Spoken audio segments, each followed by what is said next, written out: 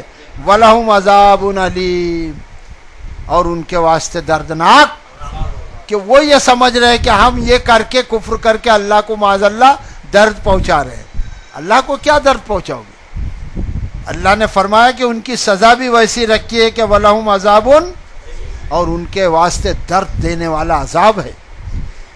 وَلَا يَحْسَبَنَّ الَّذِينَ كَفَرُوا انما نملی لہم خیر لانفسہم، اور جو لوگ کافر ہیں وہ ہرگز یہ گمان نہ کرے کہ جو اللہ نے ڈھیل دی ہے وہ اس کے واسطے بہتر ہے. یہ جو ڈھیل دی اللہ تعالیٰ نے کہ کچھ بھی کر رہا ہے، پیسے آ گئے، گاڑی لیا ہے، دوڑا رہا ہے، کسی کو بھی اڑا رہا ہے، ہتھیار آ گیا ہاتھ میں، کسی کو بھی مار رہا ہے، دولتوں کا نشے میں چور ہے، کفر پر آمادہ ہے، کسی کو کچھ سمجھتا نہیں ہے. تو اللہ تعالیٰ نے فرمایا کہ یہ تو ہماری ڈھیل ہے، اور اے کافر تو ہماری ڈھیل کو یہ مت سمجھ کہ یہ تیری جان کے لیے بہتر ہے. وَلَا يَحْسَبَنَّ الَّذِينَ كَفَرُوا، اور کافر ہرگز گمان نہ کرے کہ انما نملی خیر لہم لانفسہم، کہ جو ہم ڈھیل دے رہے ہیں وہ ان کی جانوں کے لیے بہتر ہے. یہ دوسرا پہلو ہے، مزہ وہ کر رہے ہیں اور اللہ سمجھا رہا ہے. یہ قرآن اگر پہنچ جائے سب تک تو کوئی تو ہوگا کہ غور کرے گا اور رکے گا اس حرکت سے کہ اللہ نے فرمایا کہ اس کی ڈھیل، اور جو ہم کو بھی ڈھیل دے رہا اللہ تعالیٰ، ہم لوگ بھی سمجھ جاؤ کہ وہ ڈھیل جو ہے تو وہ ہماری جانوں کے لیے بہتر نہیں ہے.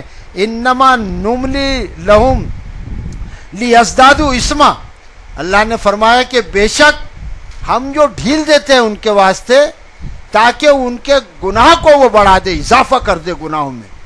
یعنی جب گناہ بڑھیں گے، میں نے اکثر کہا ہے قرآن کے ذریعے سے، والوزن یومئذ الحق فمن ثقلت موازینہ فہو فی عیشۃ راضیہ واما من خفت موازینہ فامہ ہاویہ. تو اللہ تبارک و تعالیٰ نے فرمایا کہ ہر انسان کا جو عمل ہے اس کا وزن ہوگا. ایک ترازو ہے اللہ تبارک و تعالیٰ کے یہاں، میزان. اب جتنا بھی آدمی نیکی کرتا ہے وہ ایک پلڑے میں رکھی جائے گی، اور جتنا گناہ کرتا ہے وہ اس پلڑے میں رکھا جائے گا. اگر نیکی کا پلڑا وزندار ہے تو اللہ اس کا نامہ اعمال سیدھے ہاتھ میں دیں گے اور وہ کامیاب ہو جائے گا. اللہ ہم سے دعا ہے کہ ہمیں اور ہمارے ماں باپ کو اور کل مومنین مومنات کو کامیاب کر دے اللہ تبارک و تعالیٰ، اور ہمارے سب کے سیدھے ہاتھ میں اعمال نامہ دے. اور جس کا اعمال نامہ گناہوں سے بھر گیا تو اس کا پلڑا گناہوں کا جب ہوگا تو اس کے الٹے ہاتھ میں اس کا اعمال نامہ دیا جائے گا اور وہ چھپائے گا اور اپنی انگلیوں کو چبائے گا. اے اللہ ہم کو اور ہمارے ماں باپ کو بچا لے اس سے، اور وہ جہنم رسید ہو جائے گا. یہ بات کو ذہن میں رکھے اور اس آیت کو دیکھے کہ اللہ نے فرمایا انما نملی لہم لیزدادوا اسما، ہم تو ڈھیل اس لیے دے رہے تاکہ ان کے گناہ بڑھ جاوے، اور جب وہاں گناہ بڑھیں گے تو آٹومیٹک کیا ہوگا؟ جہنم میں چلا جائے گا وہ. وَلَهُمْ عَذَابٌ مُهِينٌ، اور ان کے واسطے ذلیل کرنے والا عذاب ہے. ایک تو ہے عذاب دنیا میں، یوں سمجھ لیجئے کہ پولیس کس کو پکڑ کر لے جائے، وہ بھی عذاب ہی ہے. اور ایک یہ ہے کہ پولیس گھر سے مارتے ہوئے لے جائے، تو یہ ذلیل ہوا کہ نہیں؟ تو دونوں عذاب میں فرق ہے. پولیس پکڑ کے لے جائے یوں گاڑی میں بٹھا کے، وہاں دھوے وہ الگ بات ہے، اور یہاں سے دھوتے ہوئے لے جا کر وہاں بھی پیٹے تو یہ ذلیل کرنے والا عذاب ہے. تو اللہ نے فرمایا ایسے لوگوں کے لیے جن کے گناہوں کا پلڑا بھاری ہو جائے گا، اور جو گناہ سے توبہ ہی نہیں کرتے ہیں، نمازیں نہیں پڑھتے، روزے نہیں رکھتے، حج و زکوٰۃ نہیں کرتے دیتے، اور جھوٹ چگلی زنا شراب جوئے اسی میں لگے ہوئے، تو یہ تو سب گناہ کے کام ہے. اور جب گناہ بڑھتے جائیں گے تو آٹومیٹکلی پھر وہ کہاں جائے گا؟ جہنم میں جانے والا ہے. تو اللہ سے دعا کریں کہ اللہ ہم سب کو بچا لے اور ہمارے ماں باپ کے گناہوں کو معاف فرمائیں. وَلَهُمْ عَذَابٌ مُهِينٌ، اور ان کے واسطے رسوا کن عذاب ہے، ذلیل کرنے والا عذاب. ما کان اللہ لیذر المؤمنین علی ما انتم علیہ حتی یمیز الخبیث من الطیب. دیکھیے گا یہ آیت، ما کان اللہ تبارک و تعالیٰ ایسا نہیں ہے لیذر المؤمنین کہ مومن ایمان لانے والوں کو چھوڑ دے. اللہ تبارک تعالیٰ ایسا نہیں ہے کہ ایمان لانے والوں کو چھوڑ دے علی ما انتم علیہ، اس حال پر کہ جس پر تم ہو، جس حال میں تم ہو. اللہ تبارک تعالیٰ ایسا نہیں ہے کہ مومنوں کو چھوڑ دے حتی یمیز الخبیث من الطیب، یہاں تک کہ وہ پاک لوگوں کو ناپاک سے الگ کر دے. اللہ تبارک تعالیٰ کبھی نہیں چاہتا ہے کہ یہ سب لوگ ایک ہی جگہ مل کے رہے. جنت میں کیسے رہو گے؟ جھوٹ بولنے والا، چوری کرنے والا، بے ایمان، نماز کا نہ پڑھنے والا، اور جو نماز پڑھ رہا ہے، اچھا یہ دونوں ساتھ میں رہیں گے؟ کافر، منافق، مشرک، یہ ایک ساتھ رہ نہیں سکتے، اور اس دنیا میں بھی نہیں ہے.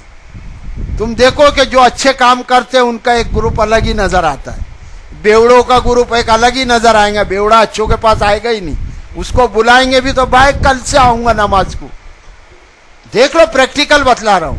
جواری کو بلا، ارے یار بھائی یار ادھر مت آیا کرو نا، وہ کیا بولے گا؟ تم یار اچھے آدمی بھائی ادھر مت آیا کرو نا یار کلب میں، وہ خود بھاگے گا. تو اللہ تبارک و تعالیٰ اس طرح سے کافروں کو مومنوں کو الگ کر کے رہے گا، برے کام کرنے والوں کو، اور منافق جو ادھر بھی اور ادھر بھی دونوں ہاتھ میں جس کو لڈو چاہیے، ایسے لوگوں کو مومنوں کے ساتھ نہیں رہنے دے گا. اللہ تعالیٰ نے فرمایا کہ ما کان اللہ لیذر المؤمنین علی ما انتم علیہ، اللہ تبارک تعالیٰ ایسا نہیں ہے کہ مومنوں کو اس حال میں رہنے دے گا کہ جس پر تم ہو، حتی یمیز الخبیث من الطیب، یہاں تک کہ پاک لوگوں کو ناپاک لوگوں سے الگ کر دے گا. وما کان اللہ لیطلعکم علی الغیب ولکن اللہ یجتبی من رسولہ من یشاء، اور اللہ تبارک و تعالیٰ ایسا نہیں ہے کہ اپنے غیب پر تم لوگوں کو خبر دے. اللہ کا یہ کام نہیں ہے کہ جو غیب کی باتیں ہیں وہ تم کو بتلاتا پھرے. ولکن اللہ یجتبی، اور اللہ تبارک و تعالیٰ نے تو چن لیا ہے من رسولہ من یشاء، اپنے رسولوں کو، جس کو چاہتا ہے وہ غیب بتاتا ہے. رسولوں کو بھی غیب نہیں معلوم ہے. رسولوں کو کون غیب بتاتا ہے؟ اللہ. تو اللہ نے چن لیا. ہر آدمی کو ہما شما ہم سب کو غیب کی باتیں اللہ نہیں بتلاتا. اللہ ایسا نہیں ہے کہ غیب پر کسی کو مطلع کرے, غیب کی کسی کو خبر دے. ولیکن اللہ یجتبی من رسولہ من یشاء, وہ چن لیتا اپنے رسولوں میں سے جس کو چاہتا ہے غیب کی خبریں دینے کے لیے. فآمنوا باللہ ورسولہ, پھر ایمان لاؤ اللہ پر اور اس کے ابھی ہم ایمان والے. پھر یہ بات کہی جا رہی, اللہ تعالیٰ نے فرمایا فآمنوا باللہ ورسولہ, کہ ایمان لاؤ اللہ پر اور اس کے رسولوں پر. یعنی اللہ تبارک و تعالیٰ نے جو باتیں بتلائی ہے اس پر عمل کرنا اور اس کے رسولوں کی باتوں پر عمل کرنا, اللہ کی بات پر عمل کرنا ہے, اس کا نام ہے ایمان. تو اللہ نے فرمایا فآمنوا باللہ ورسولہ, پھر ایمان لاؤ اللہ پر اور اس کے رسولوں پر. وَإِن تُؤْمِنُوا وَتَتَّقُوا فَلَكُمْ أَجْرٌ عَظِيمٌ, پھر اگر تم ایمان لاؤ گے اور تم اللہ کی بات کو مان لو گے اور اس کے رسول کی بات کو مان لو گے تو فلکم, پھر تمہارے واسطے اجر عظیم, بڑا اجر ہے, بڑا ثواب ہے, بڑی نیکیاں ہیں. مگر کب ہے؟ جب اللہ اور اس کے رسولوں کی بات مان لو گے. وَلَا يَحْسَبَنَّ الَّذِينَ, یہ آخری آیت سنیے گا, وَلَا يَحْسَبَنَّ الَّذِينَ يَبْخِلُونَ بِمَا آتَاهُمُ اللَّهُ مِنْ فَضْلِهِ وَهُوَ خَيْرًا لَهُمْ, اور جن لوگوں کو اللہ تبارک و تعالیٰ نے اپنے فضل سے نوازا ہے. کیا فرماتا اللہ تعالیٰ؟ اور جن لوگوں کو اللہ تبارک و تعالیٰ نے دولت سے نوازا ہے وہ لوگ بخیل نہ کرے, بخیلی نہ کرے, وہ کنجوس نہ بنے, بخیل نہ ہوئے. کون سے لوگ؟ جن کو اللہ تبارک و تعالیٰ نے دولت سے نوازا ہے وہ بخیل نہ بنے. پھر اللہ نے فرمایا کہ من فضلی وہو خیر لہم, اور وہ ان کے لیے بہتر نہیں ہے. یعنی جو لوگ کہ اللہ نے جس کو نوازا ہے دنیا میں پراپرٹی, مال, دولت سے, اور وہ لوگ بخیلی کریں گے تو وہ ان کے لیے بہتر نہیں ہے کہ مال جمع کیے جا رہے, نہ غریب کو دیکھ رہے, نہ رشتہ داروں کو دیکھ رہے, بلکہ کنجوسی کیے جا رہے ہیں. ایسے لوگوں سے اللہ نے فرمایا کہ وہ ان کے لیے بہتر نہیں ہے جن کو اللہ نے اپنے فضل سے نوازا کہ وہ بخل کرے. بل انتم شر لہم, بلکہ وہ تو ان کے لیے برا ہے. وہ مال جو وہ جمع کر رہے ہیں اللہ نے کیا فرمایا کہ وہ تو ان کے لیے برا ہے. سیطوقون ما بخیلوا بہ یوم القیامت, اور جو بخیلی کر کے اس نے مال جمع کیا ہے قیامت کے روز ان کے گلوں میں توق بنا کر ڈال دیا جائے گا. یہ مال جو ہم دنیا میں لاکھوں کروڑوں اربوں جمع کر رہے ہیں, دن رات صبح سے شام تک دولت کمانے میں لگائے ہیں, اذانیں ہو رہی ہم کو پرواہ نہیں ہے. ایسے لوگ نہ پھر رشتہ داروں کو دیکھتے ہیں, نہ غریبوں کو دیکھتے ہیں, نہ محلے والوں کو دیکھتے ہیں, نہ فقیروں کو دیکھتے ہیں. صرف مال جمع کیے جا رہے, خود عیش کر رہے. بیئر بار میں نوٹیں اڑائی جا رہی ہے, شراب خانوں میں نوٹیں اڑائی جا رہی ہے, جوئے خانوں میں نوٹیں اڑائی جا رہی ہے, ریڈ لائٹ ایریوں میں جایا جا رہا ہے, اور اپنے ناکارہ دوستوں پر خرچ کیا جا رہا ہے. گھر والے ترس رہے ہیں, رشتہ دار بھیک مانگ رہے ہیں. ایسے لوگ دولت لے کر اگر بخیلی کرتے ہیں, اور فالتو خرچ کر دینا بھی بخیلی ہے, حق کام میں نہ خرچ کرنا بھی بخیلی ہے. ایسے لوگ جو سمجھ رہے ہیں کہ یہ مال ان کے پاس ہمیشہ رہے گا, تو ایسا ہوگا نہیں. ایک دن موت کا فرشتہ آئے گا اور اس کا روح نکال کر لے جائے گا, اور لوگ اس کو لے جا کر اندھیرے قبر میں پھینک دیں گے. پھر جب قیامت میں اٹھایا جائے گا تو اللہ فرماتا ہے جو مال تو نے جمع کیا تھا دیکھ, سیتوقون ما بخیلوا بہ یوم القیامہ, وہی مال تیرے گلے میں توق بنا کر ڈال دیا جائے گا. پھر آخری میں اللہ نے فرمایا وَلِلَّهِ مِيرَاثُ السَّمَاوَاتِ وَالْأَرْضِ, اور زمین اور آسمان تو یہ سب اللہ کی میراث ہے. زمین اور آسمان کس کا ہے؟ اور جو اس کے بیچ میں چیزیں ہیں یہ سب کس کی ہے؟ ابھی یوں دیکھ لو کہ ہم سمجھ رہے کہ ہماری پراپرٹی ہم نے بڑھائی, ہمارے بچوں کے کام آئے گی. ارے تو مغلوں سے بڑی پراپرٹی کس کی تھی کیا؟ غور فرمائے نا، مغلوں کے پاس تو پوری بادشاہت تھی، پورا ہندوستان تھا، پھر کہاں گئے؟ ایک مغل نہیں دکھ رہا آج پورے ہندوستان میں بھائی، تو ان کی پراپرٹی کہاں گئی؟ وہ بھی غائب ہو گئے، پراپرٹی بھی غائب ہو گئی۔ ہمارے یہ 10 جھوپڑے کے جو ہم مالک ہے اور اکڑتے پھر رہے، 4 دکانیں ہماری ہے، یہ کہاں رہنے والا جب ان کی بادشاہت نہیں رہی؟ ایک مغل چراغ جلانے والا نہیں ملتا ہے کیا مغل کہیں؟ تو ان کی پراپرٹی کہاں چلے گئی؟ سب چھوڑ کے مر گئے، ہمیں پتہ بھی نہیں کون کب مرا اور کس کی دولت اور پراپرٹی کہاں تھی، سب انڈین گورنمنٹ نے ایکوائر کر لی کہ نہیں؟ اور اس کی بھی ایکوائر کوئی کرے گا جیسے کہ دوسری حکومتوں کی ہو گئی تھی۔ تو اللہ تبارک تعالیٰ ارشاد فرماتا ہے وَلِلَّهِ مِيرَاثُ السَّمَاوَاتِ وَالْأَرْضِ، زمین اور آسمان جو ہے اس کا وارث جو ہے اصل میں کون ہے؟ اللہ ہے۔ ہم وارث نہیں ہیں ہماری پراپرٹی کے، ہم بھی مر جائیں گے، ہم اللہ کی پراپرٹی ہے، ہماری ہر چیز جو ہے وہ سب اللہ کی ہے اور اللہ اس کا وارث ہے۔ وَاللَّهُ بِمَا تَعْمَلُونَ خَبِيرٌ، اور جو تم عمل کرتے ہو اللہ اس سے باخبر ہے۔ معاذ اللہ ہم لوگ سمجھ رہے کہ جو کر رہے اللہ نہیں دیکھ رہا، ایسا نہیں ہے۔ ایک ایک ہمارے اعمال یہاں پر نوٹڈ ہو رہے، لکھے جا رہے، بھلائی اور برائی سب لکھی جا رہی ہے، اور آخر میں اللہ نے فرمایا کہ وَاللَّهُ بِمَا تَعْمَلُونَ خَبِيرٌ، اور جو کچھ تم عمل کرتے ہو اللہ اس سے باخبر ہے۔ بس ہم انسانوں کو چاہیے کہ ہم ہوش میں رہیں، اور اللہ تبارک تعالیٰ، ہم لوگ کمزور لوگ ہیں، اللہ تو ہم سے اپنی عبادت کروا لے اور ہم کو اور ہمارے ماں باپ کو بخش دے۔ وآخر الدعوانا ان الحمد للہ رب العالمین۔